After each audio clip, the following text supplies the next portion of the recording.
আজ শ্রাবণ মাসের শেষ সোমবার। বর আর আমি সকাল সকাল স্নান ধান সেরে চলে গেছিলাম আমাদের বাড়ির পাশেই অবস্থিত এই শিব মন্দিরটাতে। এই পুরো শ্রাবণ মাসের প্রতিটা সোমবারই কোনো না কোনো মন্দিরে গিয়ে বাবার মাথায় জল দিয়ে পুজো দিয়েছি। কিন্তু জানো তো, বাড়ির পাশের যে এই মন্দিরটা আছে, এখানে আমার আসলে একটা আলাদাই শান্তি ফিল হয়। হ্যাঁ জানি, ভগবান কিন্তু সব জায়গাতেই এক, কিন্তু তাও যে বললাম, ওই যে মনের একটা শান্তি। আর জানো তো, প্রতিটা সোমবারেই ঘুম থেকে উঠেই সবার আগে আমার মায়ের কথা মনে পড়ে। আমার মা ছিল ভোলে বাবার অনেক বড় ভক্ত।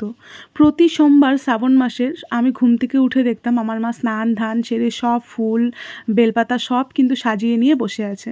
তারপর মাকে নিয়ে আমরা সবাই মিলে কিন্তু প্রতি সোমবারে ভোলে বাবার মাথায় জল ঢালতে আসতাম।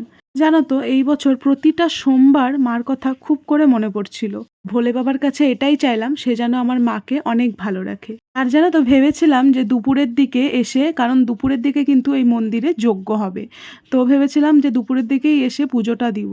কিন্তু কি করা যাবে, যে ছেলের এখন তো নিজেদের শিডিউল বুঝে কিছুই হয় না, বাচ্চাদের পড়াশোনা এসব কিন্তু সবার আগে।